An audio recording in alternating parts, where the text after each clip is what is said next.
What's going on, guys? It's Snoop603 and Fake Thriller from Shustybang, and we are officially 5 days away from the release of Battlefield 4. And today, I want to talk about something that is always on my mind as we approach the official release date of whatever game it is we happen to be looking forward to, but specifically first-person shooters. I've done this with all the Call of Duties we played in the past, and I did it with Battlefield 3, and I'm going to approach Battlefield 4 the very, very same way.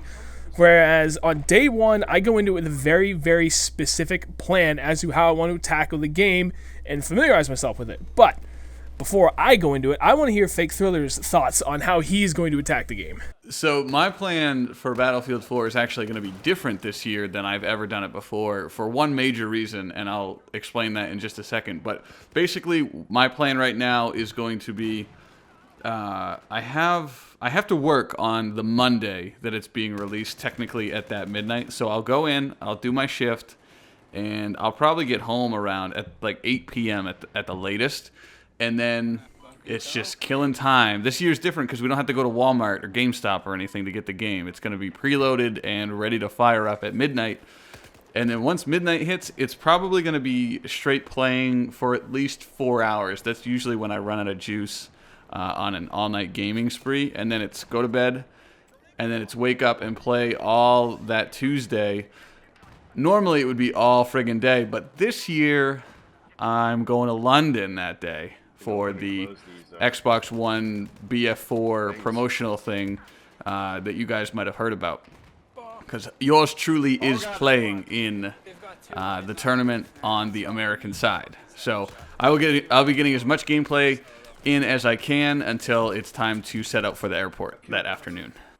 All right, my plans are actually a lot more specific than that. And I know you guys are probably thinking, wow, this is a real fluff subject. But I disagree. This is actually something that I don't know if I'd say I'm very passionate about, but I take rather seriously because I actually find my stats to be very, very important. And like that first week is really what sets up your stats. The reason why I take them seriously and find them important is because I like to look at them and refer to myself, as, try and figure out where I'm at as a player compared to everybody else. I'm always trying to achieve to be better than average. So that's why my stats are important to me. And like I was saying, the week one, it sets up most of those stats, like especially KDR, like whatever it is at the end of week one, is pretty much what it's going to be with very minimal changes, unless you play a shit ton, but I don't play that much. Yeah, once you establish a baseline statistic and get into the thousands, like the 4-digit mark for whatever defines those statistics, it pretty much makes everything else after that point like a drop in the bucket. Yeah, exactly. So this is what I like to do, and this is what I've done with previous games.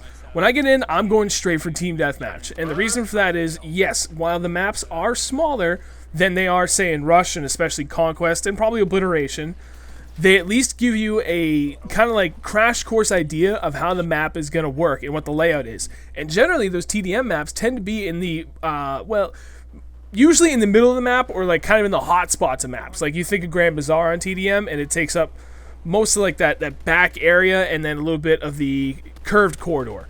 And that was always a hotspot even on Conquest or Rush. And then same thing if you're thinking Caspian Border. A lot of stuff usually happens over by that gas station kind of up on the hill. Especially on Rush, Conquest, or so TDM, it works. And that's going to use because I want to get map knowledge as fast as I can. I've always found that whoever has the most map knowledge, or the faster you get really, really good map knowledge, the better that you do in these games. And that's actually a good idea going into Team Deathmatch because the games will be fast. It'll be super fast-paced, so you won't be spawning on people and waiting for your respawns and stuff like that. And probably more importantly, you're going to dodge the a clusterfuck, if you will, of people, hopping in helicopters and then just bailing out or driving tanks out of bounds and all kinds of stuff that's going to tend to happen when people are playing these objective modes for the first time.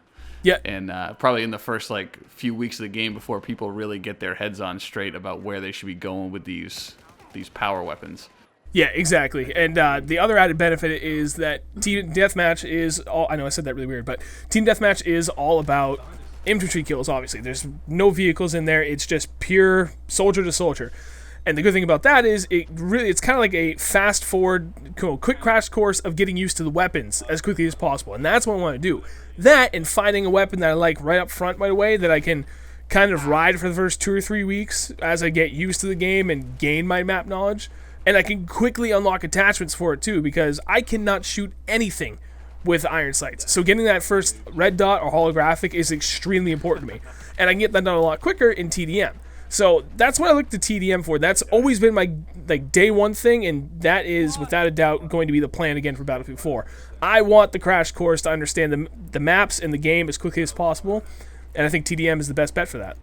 Well, I guess I'll be playing a lot of TDM then. Right. Well, then the other plan is that, and what we have done, especially Battlefield 3, because there's technically our first foray into the Battlefield series, was we kind of just did whatever up front with TDM and stuff, but then we're like, okay, well, let's go play Conquest, because we really haven't played anything like that. Or Rush, specifically. Well, we haven't played that. I'm curious. Let's go into it.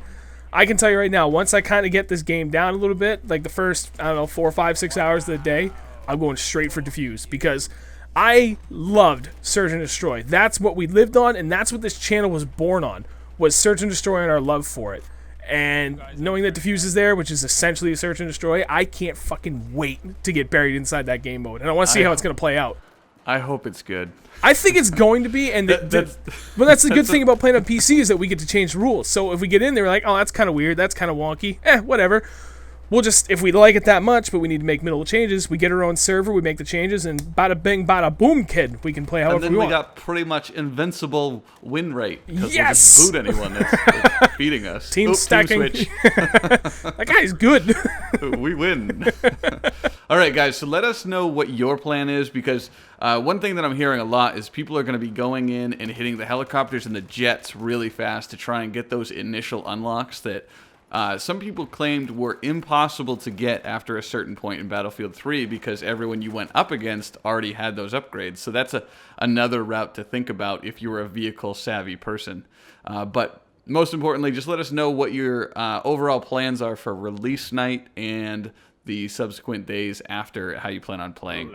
And this video will serve as your reminder that there are only 5 days until Battlefield 4 is released. We'll see you in tomorrow's video.